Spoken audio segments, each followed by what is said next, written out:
Hello, everyone. My name's Georgie Harman, and I'm the CEO of Beyond Blue. Thanks so much for joining us today. Now, before we get started, I'd like to acknowledge the traditional owners of the lands that we're all joining from. For me, that's the Wurundjeri peoples, and I pay respects to their elders past and present. And I also extend the deepest of respects to all elders and First Nations peoples across Australia. I'd also like to acknowledge those of us who are living with, working with, contributing to our communities with mental health challenges and conditions like anxiety and depression, and also our families, our friends and supporters, and those obviously affected by suicide. I am one of those people. Now, we're talking to you today about stuff that might be upsetting or triggering for some of you. So I want to remind you that Beyond Blue's free and confidential support service is available right around the clock. You can jump on our website and access it from there. Often the world, I think, feels hard and heavy at the moment. Life is increasingly complex and we're all grappling with change, uncertainty, and a degree of ambiguity. And I think work is no different. But when I talk about work with people at the moment, there's one topic that seems to dominate the discussions that I've been having around the country, and that is burnout. In the work context, leaders are worried about their people, and if they aren't, they should be. Compensation claims are on the rise and staff engagement is falling. People at work are feeling overwhelmed and exhausted, more cynical and potentially more disconnected, which brings us to today. Now, we've been a leader in workplace mental health for over a couple of decades, and today we've assembled an extraordinary panel who'll help talk through how we can move beyond burnout, how we can better understand, prevent, or recover from burnout in our personal and also our professional lives. Unfortunately, Australia has some of the highest rates of burnout in the world. A recent poll that we've just done here at Beyond Blue gives a really clear picture of people's experiences, and a few key things jumped out that I've popped into a slide that you'll see. Nearly half of respondents, so nearly half of people in Australia that responded to this survey, had experienced burnout in the last year. And I didn't expect this, but younger people under the age of 30 report experiencing the highest rates of burnout. The top drivers to burnout are associated with working conditions, excessive workload, unclear expectations, lack of support, but also lack of flexibility. And around 1 in 3 people said that they didn't feel they could talk to their manager about feeling burnt out. They feared negative consequences, perhaps being overlooked for a promotion. They didn't want to be seen as weak or incapable. Or some just wanted to handle it privately. And equally, managers appear to be ill-equipped to support their people appropriately. But we also see that burnout isn't just a workplace issue. Around 1 in 2 people experienced it also for non-paid work activities, the most common being family and parenting responsibilities. But sadly, we found that about 1 in 2 people said that they didn't seek any support. And that's a really big part of the reason that we're having this conversation today.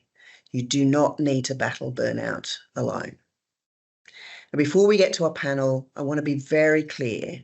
Burnout is never a personal failing. It's the result of someone facing too many demands for too long without enough support. And often these demands are out of people's control. In a sense, it's a process of someone being worn down to the point that they shut down. And if this feels like you, or if you feel like you're heading in that direction, it's never too early to seek support. And again, Beyond Blue can be your first point of call. Now, we want today to be as interactive as possible, so please pop your questions in the Q&A box as we go. We will answer as many questions as time allows, I promise you, but I do give a big apology in advance if we don't get to all of your questions, and I'm really looking forward to hearing what's on your minds. But let's dive in now by introducing our amazing panel. Peta Sitcheff. Peta has been a Beyond Blue lived experience speaker for over 3 years, and she also runs her own sales coaching and training business that's founded on principles of human connection and well-being. Sophie Scott, OAM. Sophie is an adjunct professor with the Prevention Research Collaboration at the University of Sydney, an international keynote speaker and an award-winning broadcast journalist. And last but by no means least, Nasalifya. Namwinga. Nasalifya is a senior clinical psychologist and researcher with an interest in underrepresented and intersectional narratives around burnout, and the founder of inclusive psychology clinic and consultancy firm Polar Practice. So you're in amazing hands. Let's get started. Peter, let's turn to you first. Now, it's really easy for me to sit here and rattle off the statistics like I've just done, but we know behind every one of those data points is someone like you, who's been there and battled through burnout. Can you tell us a little bit about your experience, but really importantly, how you got through burnout? Absolutely. Thanks, Georgie, and hi, everybody. The best place for me to start with this is probably give a very brief outline of who I am as a person. And I'm someone who has always in her life had really sky-high expectations of herself, been quite a perfectionist, particularly when it comes to serving other people. Professionally, from a work sense, for a long period, or for over 13 years, I worked as a sales representative in the medical device industry. It was a really unique role. I sold spinal prosthesis and computer-assisted navigation to about 20 of Melbourne's spinal surgeons, and that essentially meant that you were a part of their surgical team. You worked when they worked. I was in there troubleshooting or problem solving with the surgeons, utilising my equipment to help them achieve the outcome that they wanted. As I'm sure you can imagine, spinal surgery patients don't present neatly between the hours of 9 and 5. And essentially for that 13 years, I was on call 24/7, as were my team, who I also looked after at the time. I was constantly on. The other side of the role as a sales professional, and any sales professional out there will know this, is you also have the looming sales target. And in all likelihood, you also have your salary or remuneration attached to your performance, which is another sort of additional stress, if you like. Outside of work, I was a single mother for majority of that time. I had a son who was at primary school. So like any other parent, any of you out there, whether you're a single parent or a parent in a relationship, I had the bookends of my day of, school drop-off, afternoon pickup, school lunches, dinner, etc. So, that is a snapshot of what life was like. With regard to the business and work, as the business grew, so did the demands, and they were live demands. They were, I have a patient presenting and, the patient will be on the operating table in 2 hours and we need to sort this out. It was quite unique, the demands of the role. If there's one word I could use to describe what burnout is, it would be sneaky, because I think I've just come back to the last 18 months of that chapter, and I was really constantly in survival mode. I was doing what I had to do to get the job done, and I was certainly keeping everybody else happy. So managing this really high volume work, high volume stress levels. And I didn't notice the symptoms creeping up on me. And the best way I can describe those symptoms, if you could think of a sphere with layers. So, the outer layer are the physical symptoms. So I could feel tired, constantly tense, constantly exhausted, no matter how much sleep I had, and my energy was starting to deplete. My hair started to fall out. My nails were starting to flake off.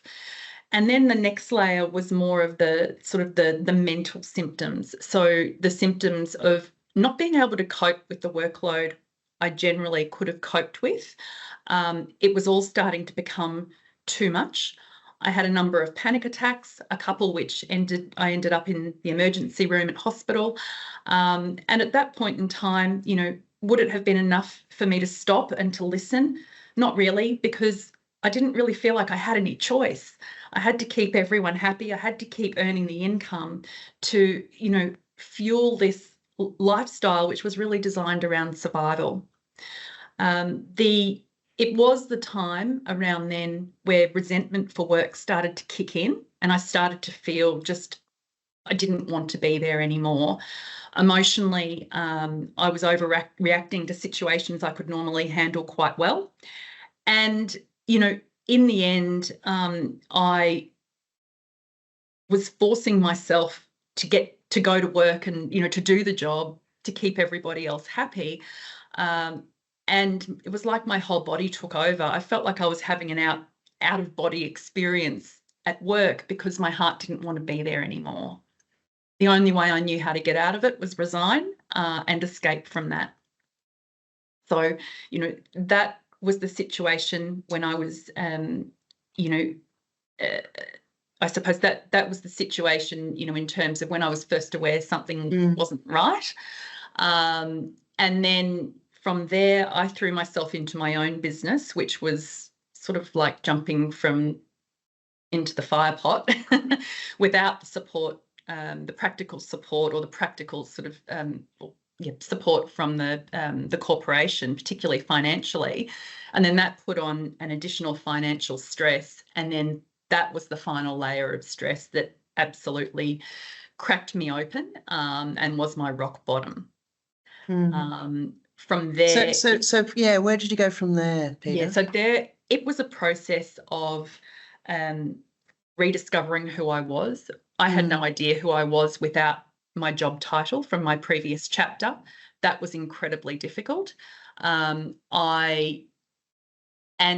really, first and foremost, it was alleviate the symptoms. So I took medication to just help calm the symptoms and help me sleep, which was incredibly important. Diet, exercise were a really big part of all of that too. So just really looking after myself.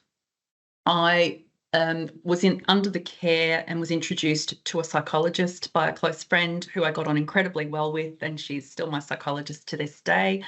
And she helped me practice presence, which was also really important because I think the one thing looking back is, particularly in that last 6 months, my brain was never really present in terms of, you know, I was either ruminating about stuff that had happened in the past, or I was stressed about what was going to happen in the future, and I was never actually connected with myself or understood what was important to me.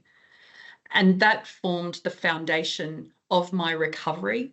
It was incredibly slow. I was told to down tools, you can't work for as long as it takes. And all I was allowed to do was be mum during that time. And that was, it was around about 6 months. And the rebuild started with, you know, who am I? What's most important to me? And that's where we started. Peta, thank you for sharing that. At Beyond Blue, we've had the privilege of, you know, hearing your story and really getting to know you. And we are delighted that you got through. And I know that you're kicking loads of goals now.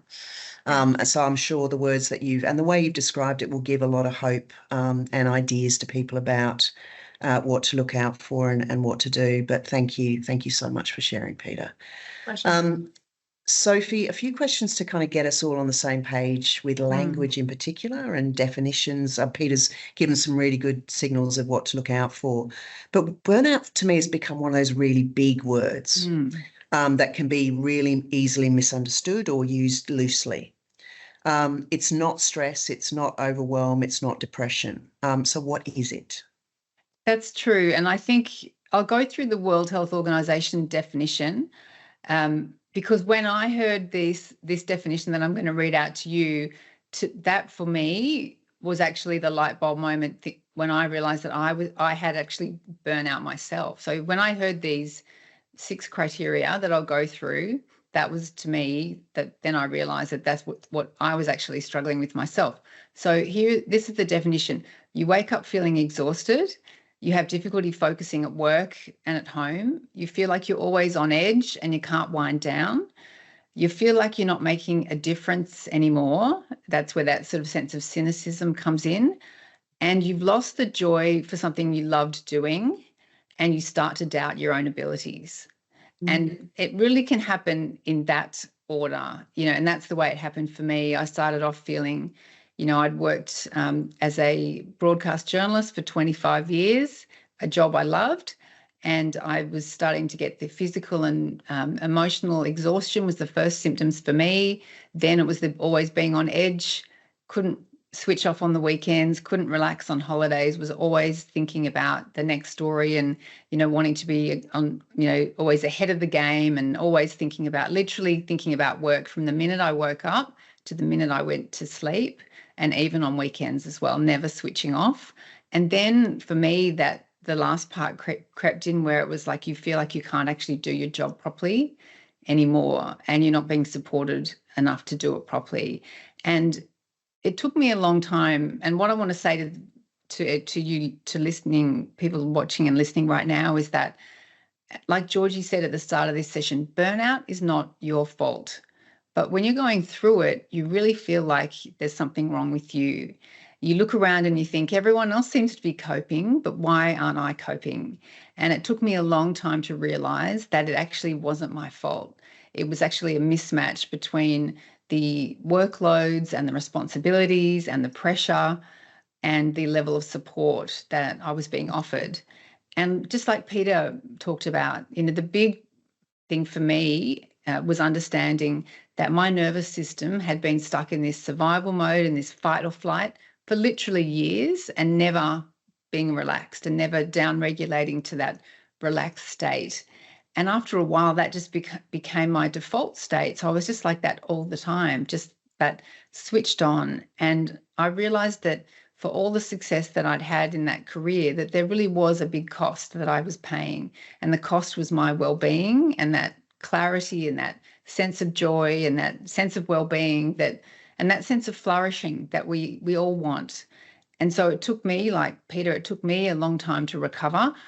I wanted to stay doing my job. And so I really had to think about what were the things that I could control, because I couldn't control the whole environment. I couldn't just ask the news, the newsroom and the news department to be less stressed.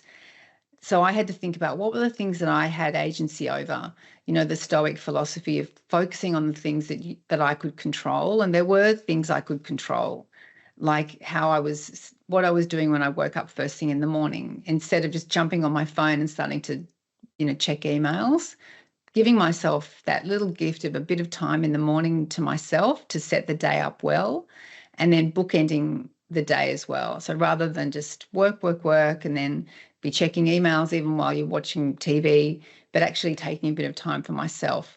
And once I understood that your nervous system, you're on that fight or flight, and then you're going to like what they call a freeze mode, and that's where the exhaustion comes in.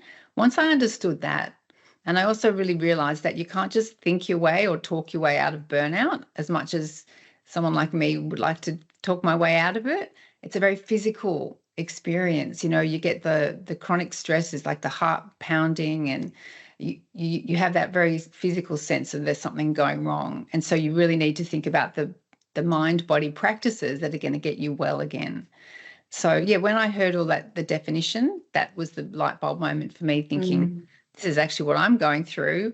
What can I do to stay in the job I've got, but be able to function well? And that's what I was able to do, and make sure that I put some boundaries in place, which I'm sure we'll talk about recovery strategies, but focusing on the things you can control, because there are going to be some things outside your control as well. Yeah, thank you, Sophie. And while we miss you on our screens, it's great to hear that you're kicking goals as well. So back to that World Health Organization definition. I think it's really helpful, as you said, but it does define burnout as an occupational phenomenon, which I struggle with a little bit, because I find it difficult to compartmentalize my world, and I'm sure many people do. I think there's an increasing blurring of our lives. Do we need to think about burnout in a more comprehensive way? Because, we heard from the data that 1 in 2 people that responded to our survey said that actually it was caring and family responsibilities that was also contributing. Sure. Look, it certainly started out as a workplace phenomenon, and most of the research has been into burnout in the workplace. But now there's an increasing realization that that all the things we just talked about, that overwhelming sense of responsibilities and lack of support, that can happen in lots of other situations outside work, including being a parent. About 1 in 7 parents will identify with feeling burnt out, that sense of being overwhelmed with the level of responsibilities. And I've got 4 sons, and so I know what that's like as well. And that exhaustion, particularly if people don't have good support with parenting, and then they start to feel like they're not doing a good job as a parent as well. And so that sense that you're not actually doing a good job at something you would love doing, which is having kids. And we know also with carers do face a real sense of burnout because of the unrelenting nature of being a carer. You can't just sort of switch off and go on holidays and say, I'm just not going to care for this person that I'm looking after. And so we need to be thinking about, when it comes to burnout strategies and support, making sure that we're including parents and including carers in that as well, because they're just as likely to be going through this as someone at work. And sometimes you can have, not only you might have been, the responsibilities of work and raising a family and caring for someone else as well. And so you can have it coming at you from all angles. And so it is something that we need to think about much more broadly, I think. Yeah. Thanks, Sophie. Nasalifya, we've been talking about burnout as an experience, but it's not simply a point in time, is it? You talk a lot about the burnout cycle. Can you kind of expand on that for us? Yeah, I think I really like how, Peter, you talked about the sneaky nature of burnout. It feels like this experience that creeps up on you, and suddenly you have the exhaustion, you have the cynicism, and you have this episode in time where usually we recognize it when we're at point of exhaustion or at the point where we need to stop. But we often don't think about what came before, what led up to this experience. And sometimes we don't even think about what happens. How did I get out of that experience when we've experienced an episode of burnout? How did I recover? What were the things that I actually used? So I think it's wonderful that you talked, Sophie and Peter, you talked about how you recovered and what the tools that you used were. So I think the cycle is, the way I talk about it with clients is, what is the perfect storm of circumstances that led you to this point? And that is incredibly individual, because, I'm a firstborn daughter, unrelenting standards, perfectionism, there's all these firstborn migrant child, there's all these other kind of foundational reasons why I might hold myself at a particular standard or expectations of myself that is unique to me. And then there's also the context, so the kind of role that you're in, the expectations. So accountants often end of financial year, that time frame. If you're in a caring profession, that unrelenting kind of responsibility to look after people. What are all these unique kind of building blocks that led you to this place of the experience, the episode of burnout?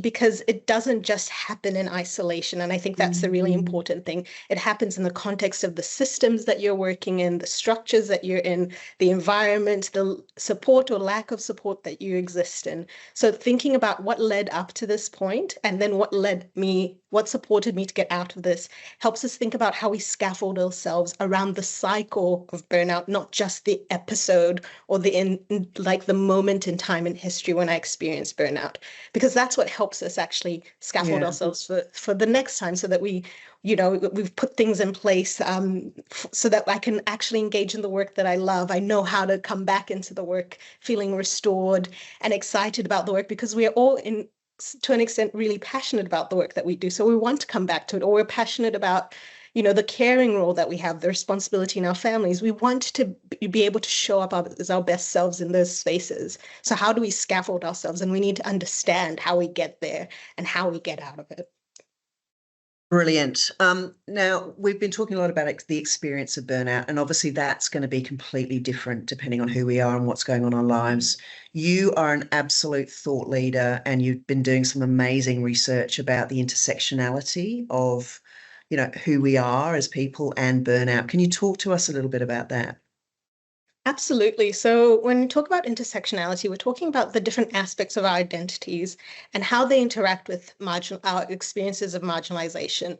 So the example might be if you're a man living with a chronic health condition, or if you're a migrant mother who English is a second language, or if you're a young person that is part of the LGBTQIA plus community, your interaction with systems looks different because of your marginalization. You're having to navigate how to engage with systems that were not necessarily built for you or are not always accessible to you. So you're dealing with this idea of the inaccessibility of accessing systems. If you're a carer, navigating how to get carers leave or support and all those things, the way you experience navigating those systems based on the intersectionality of your identity plays a big role, because there's a fatigue attached to having to constantly navigate systems that are not built for you. And I think that's a really important thing to acknowledge when we think about who we are as people, the kind of the roles that we play in our lives.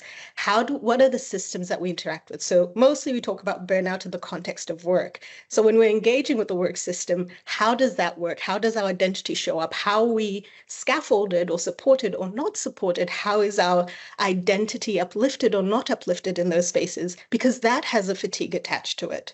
And if we don't acknowledge the fatigue of having to engage in these systems in ways that are sometimes soul crushing, we miss a huge part of the tiredness or the risk factors that add or contribute to burnout. And I have to say, the identity is not the risk factor; it's the experience of marginalization that is the risk factor.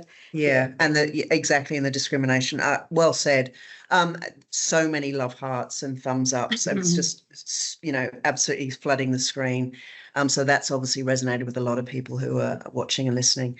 Let's change tack a little bit now. Now, Peta, one of our goals at Beyond Blue is to help people feel better earlier, to get well and to stay well. And I'm sure we were all concerned to hear about those numbers that I quoted earlier about 1 in 2 people just actually not seeking support or delaying help seeking. What do we do to change this? And others jump in as well. Yeah, I think I've been thinking a lot about this question, and if I reflect back on my own experience, I think I thought I had no choice. Okay, I didn't have any awareness that what I was going through wasn't healthy and really wasn't right, and was certainly not going to be sustainable, and I didn't know what was going to be ahead. So I think, not having that awareness and feeling like I had no choice. I was holding on to, that chapter, which was a big part of my identity, and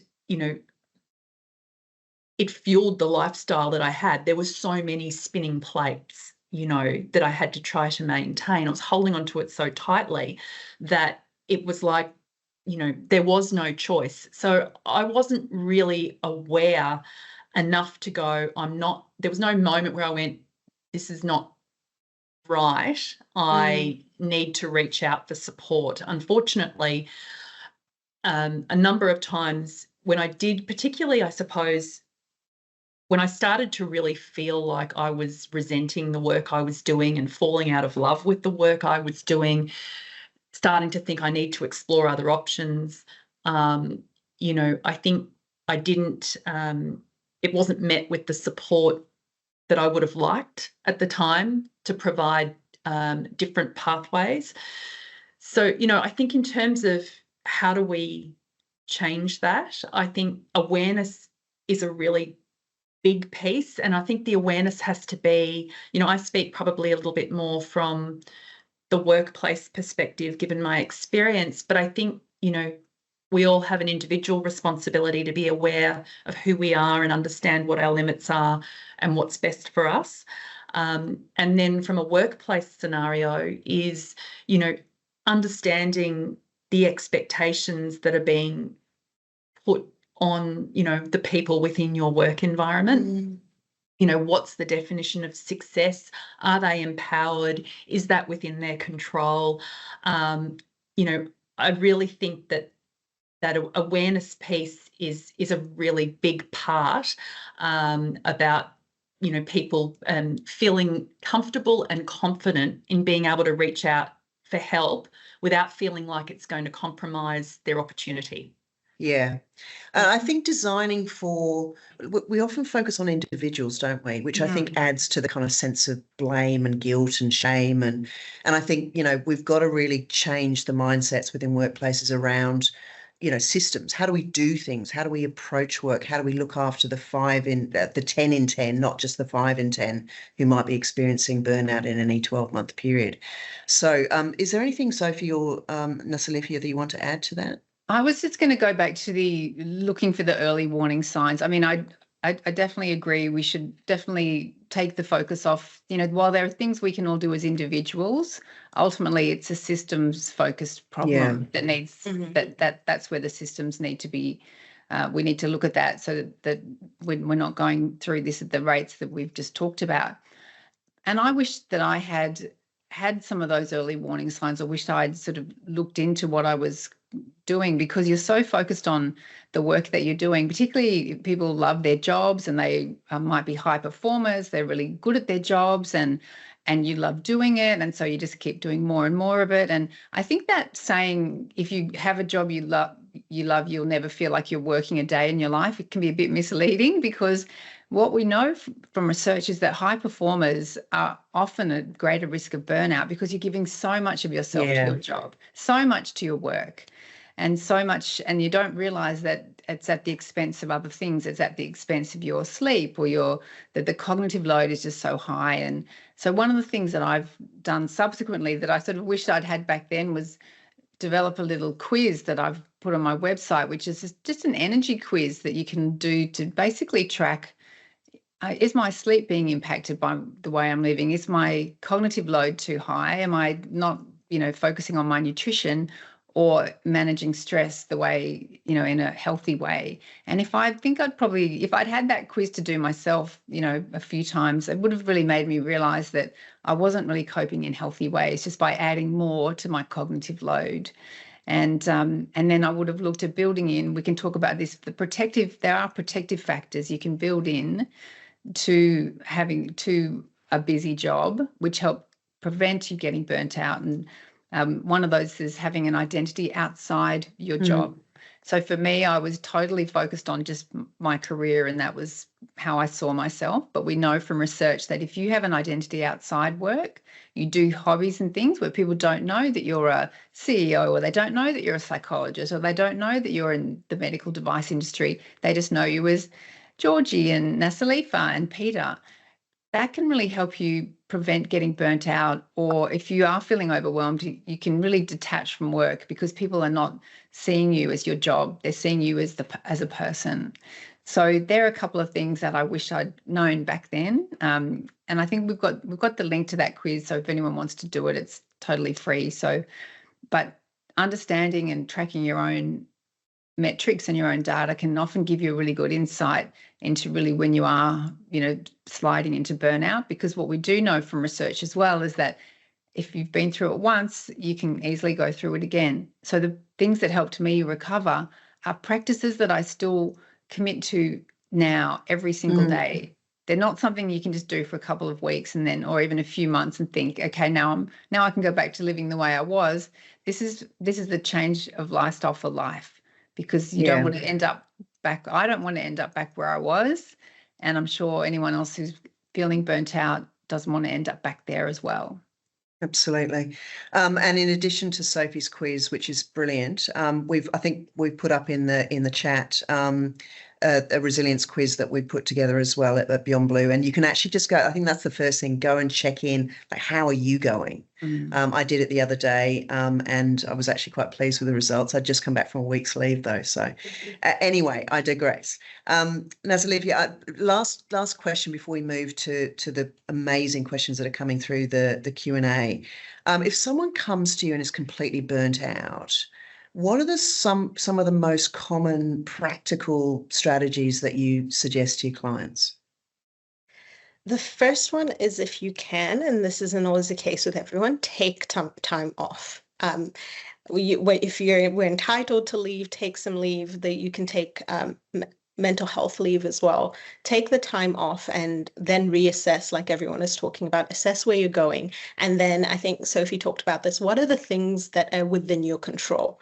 And also then thinking about those, structuring your life, managing the things that are within your control. What are the small micro practices of rest and restoration that you can engage in? And when I talk about rest and restoration, I'll say this because often people think they're the same. Rest is things you do away from work. That is not sleep, because that is a basic requirement of survival. So not just sleep. What are the things you do away from work? And then what are the restorative practices that you engage in? So I think of restorative practices as the things that help you come back to the work, excited about the work, reinvigorated about the work. So taking some time off to do both the rest and the restorative things. The restorative things are not necessarily restful, and that's okay, but they help you come back. But you need both of those things. It's kind of where my starting point. So if you can take time off, take the time off and engage in rest and restorative practices, and then look at how you can get the organization that you're working in, or the structures, if they can shift, if you can advocate for yourself for things to shift in terms of task reallocation, those things that you can have conversations with management about. If you can, I think the survey says that's not always the case. And if you can't talk to someone within the organization, find a mentor outside of the organization, or someone within your industry that has been through what you've been through, because that is one of the things that we often neglect, is that someone has walked in your shoes and you're not alone. So it helps you feel even more scaffolded to go back into the work. You have given me a beautiful segue into the first question. How do you approach dealing with your own burnout if you're in a workplace culture that would react negatively? Let's get straight into it. Who wants to take that one on? I think we've had a couple of people talk about their own experiences, but so I mean, look, this is the reality. Like often workplace cultures just aren't conducive to compassion and to kind of, dealing with this stuff. So what do people do if they find themselves in that situation? What's your advice? Well, Georgie, one thing I would say is it is important to speak up, even if you can't be guaranteed of the outcome of a conversation with your manager or supervisor, but nothing will change unless you initiate that conversation. So starting the conversation is really important, even if you don't get the outcome that you want, but seeking support is crucial. And so I would say that as a starting point. Also, just as often people who do end up in burnout are people who they're likely to say, they've said yes to a lot of things. So when your boss says, Peter, do you mind taking on this? Or Nasalifya, can you add this task to something? I know you've got a busy day, but can you do this as well? You're used to saying yes all the time. And so your supervisor and boss might be quite surprised that you're feeling burnt out because you might have been just saying yes to everything.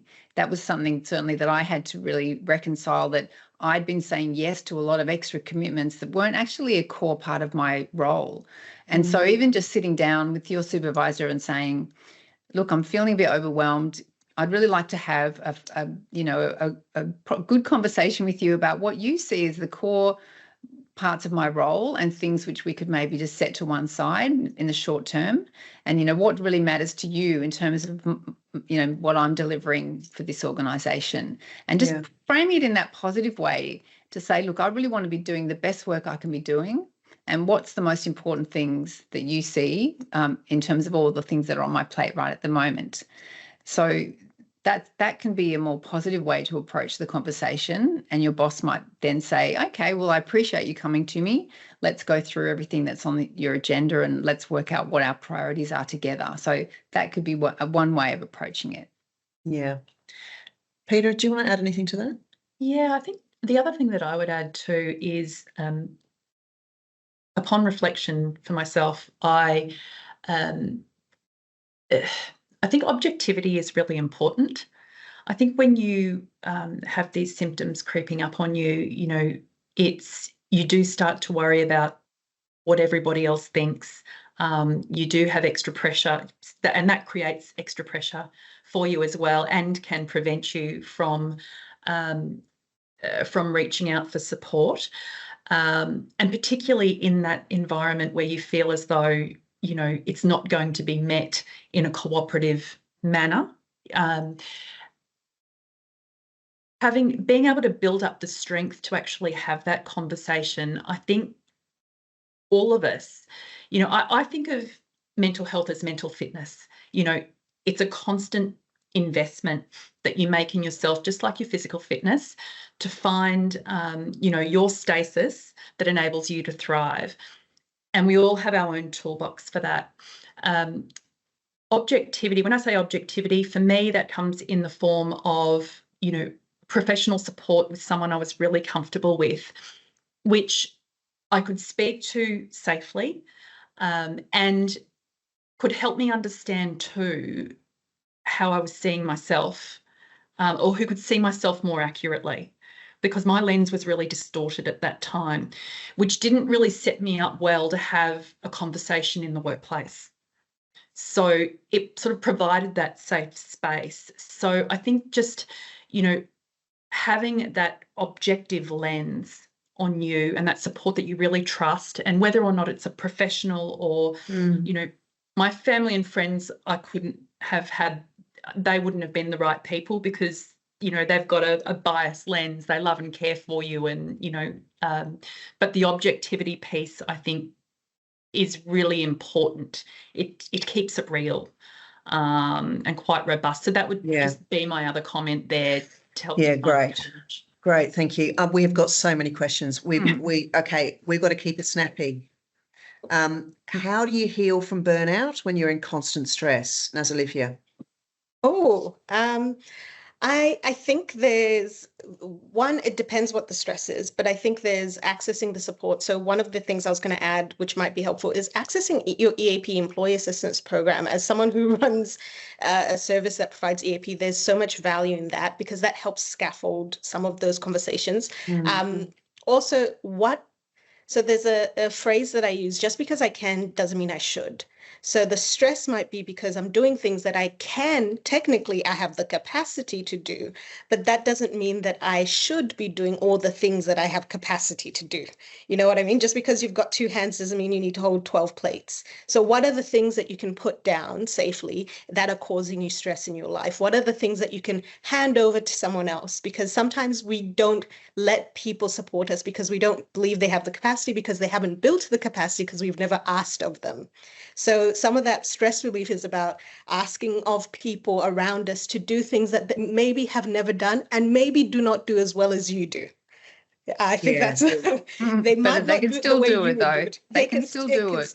It still gets done. That's my that's my advice there. So I think this one's a great question. Any info or advice on neurodivergent burnout? Who wants to take that one?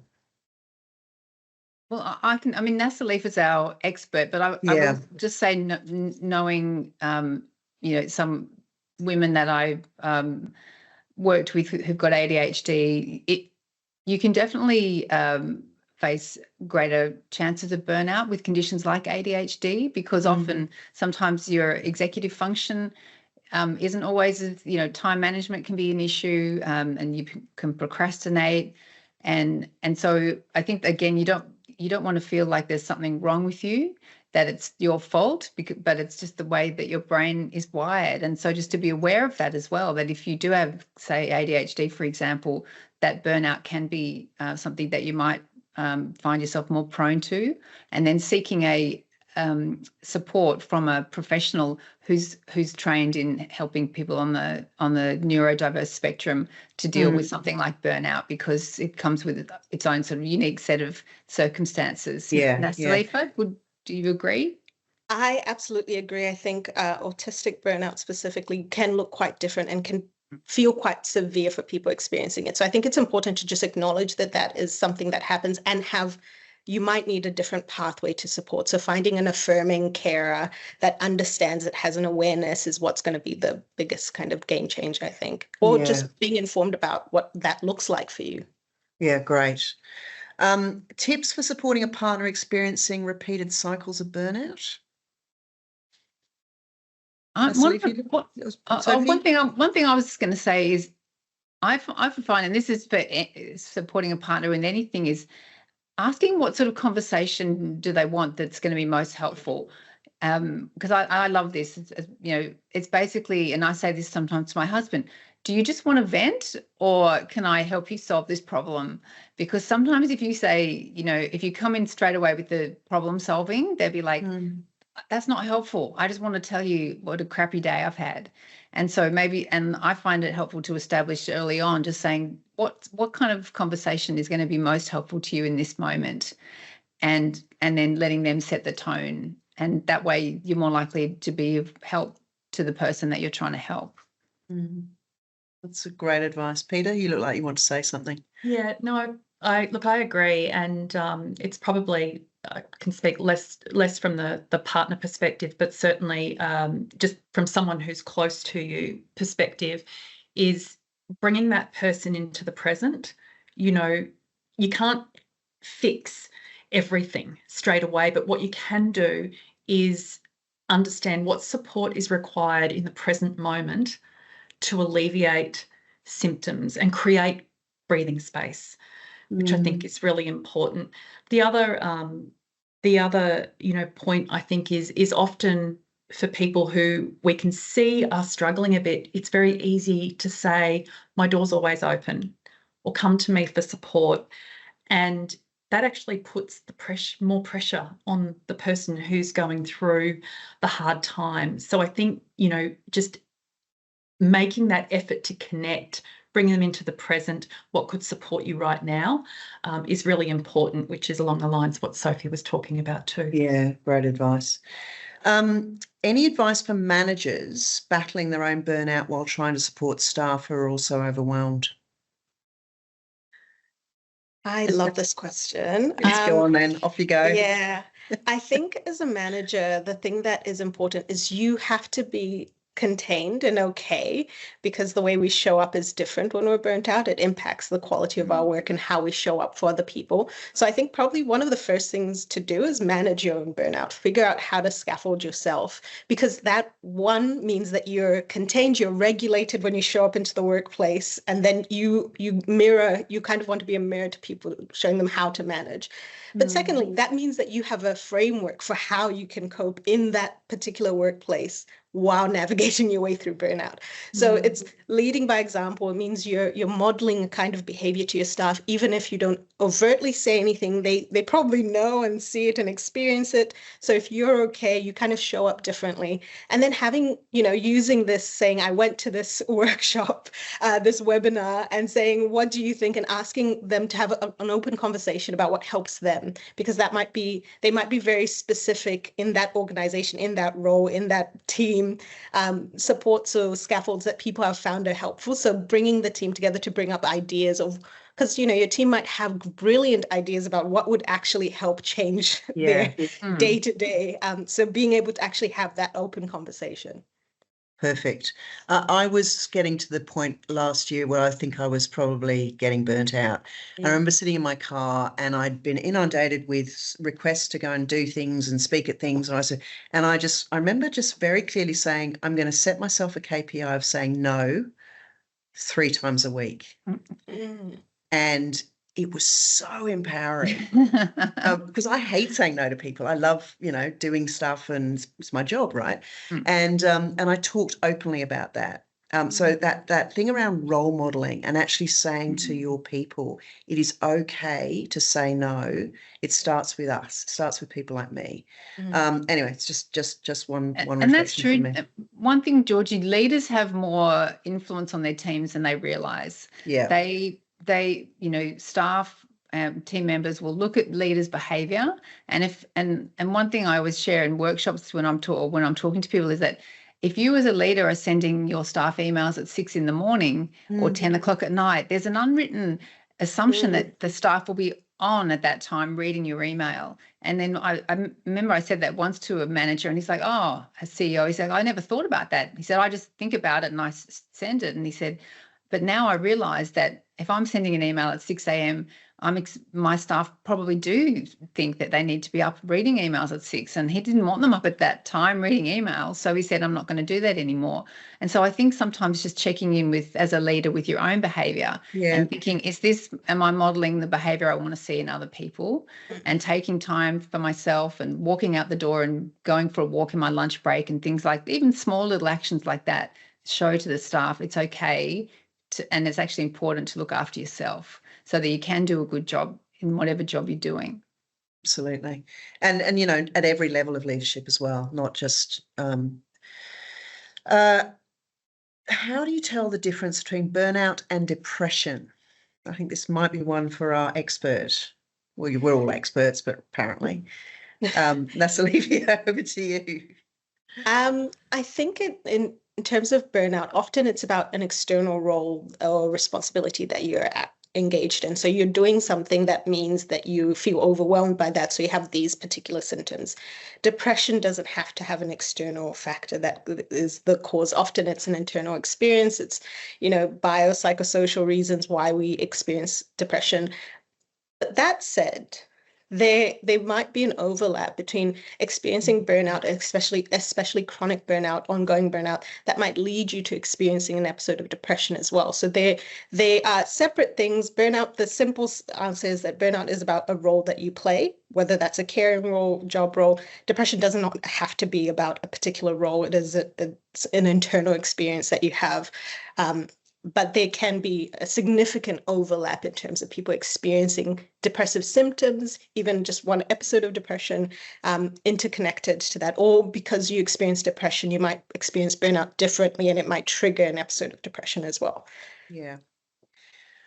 We've got, look, this is unfortunately going to have to be our last question. I think we've done a pretty good job of trying to get through a lot of them, but it's one that comes from a slightly different perspective, which is, how do you maintain morale? We're having this big conversation as a country about productivity. We've got to lift productivity.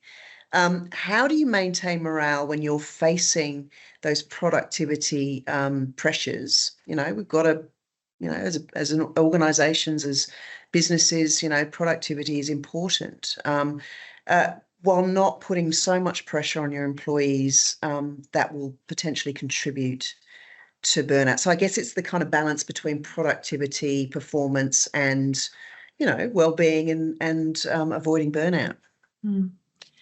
Georgie, can I have a Please go here? bring us home. I think, someone with a sales background where productivity and success is always measured by sales targets, it's those metrics that we set are outside of our control, and it's actually quite disempowering. And I think it'd be so great to change the narrative around how we measure success, and to measure success in a means, or by a means, that is within our control, within the individual's control. And for me, the way I work with with coaching clients is to say to them, you forget about your sales target. Well, forget about it, but you can't control that. But what you can control is the impact that you want to make, and stay focused on that. It's much more empowering. It builds that sense of self-connection. And, with goals that we set, linking them back to, what our values are. I think, that value piece is incredibly important. And that was always my biggest lesson in burnout. I can be doing everything to look after myself, physically, etc. However, if I'm not working in alignment with my values, none of that will really matter. And I think that there's certainly a conversation out there which would be great to see it evolve around value-based goal setting and whatnot within the workplace, which would, the flow and effect would be to improve morale. Yeah, I think if I can just add to that, I think nothing will kill productivity faster than people being burnt out. Yeah. It's as simple as that. So, open up the conversations in your workplaces, listen to your people, talk about the stuff that we've been talking about, and hopefully today has given you some really strong, pragmatic tips. I've certainly learnt a lot. We are going to have to wrap it up. Before I do that, just one final word, and I can have 3 words of advice for our listeners and watchers. Why don't we start with you, Sophie? Well, I just want to share what I call the 4S model, which I just only made up yesterday, which is seek support, speak up, set boundaries, and schedule practices that regulate your nervous system. And if you can do that holistic approach, that's certainly what helped me. Wonderful, thank you. Nasalifya? Mine would be rest and restoration. Have both, find time for both, even if it's the rest is 5 minutes staring into space and the restoration is having a bar of chocolate. And Peta? I love that. Mine would be listen to your gut. If something's not working, it's going to keep not working until you address it, acknowledge it, accept it, and do something about it. And then know your limits. Know the signs and the slippery slopes that are, oh, hang on, I'm really nudging my limit here. And if you don't do something about it, you might end up in that survival mode.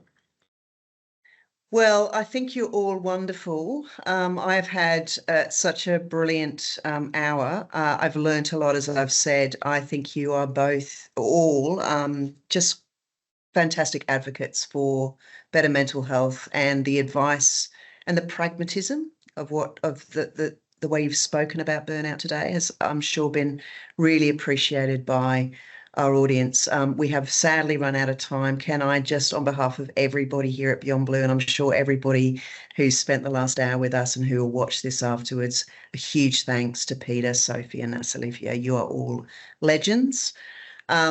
A few quick reminders from me before we do wrap up. Please check out the Beyond Blue webpage on burnout for more information. There's also some really great links to further resources and support. You can see that on your screen now. There's a QR code. You'll also find a link to our to the burnout check-in tool or quiz that I mentioned earlier. It's very quick. It's confidential. It's really about helping you to understand where you're at. Where are you at that scale of experiencing burnout or actually not? And importantly, what you can do about it. Please keep the conversation going about burnout, whether that's in with your friends, around the kitchen table at home, with your partner, with your mates. Importantly, within your workplaces. Let's keep this conversation going. You can also join the conversation on Beyond Blue's forums, which will be updated with all of the questions and answers from this webinar, plus new ones that come in. And you can find links to those forums on our website. And again, if you're needing to talk to someone about your mental health, please also remember that Beyond Blue is there for you, no matter what it is. No matter how big or small, we are there with free confidential support around the clock. Don't wait until you're really struggling. And if you're a business or an organisation wanting to do more to look after your people, we've got a new early intervention service for workplaces called Before Blue, which is very effective in tackling the early stages of burnout and distress before things snowball. So again, if you can follow the link in the chat to learn more about that service. Finally, you will receive a feedback survey. Please take 30 seconds to just complete it. It really helps us to design these webinars and inform how we run them. We are finishing 2 minutes ahead of time. I've smashed all of my KPIs. I'm about to go and say no 3 times out loud. Thank you so much to our amazing panel. Thanks to all of you for attending. Thanks for your brilliant questions. I hope this has been helpful, and we'll see you next time. Thank you. Thank you.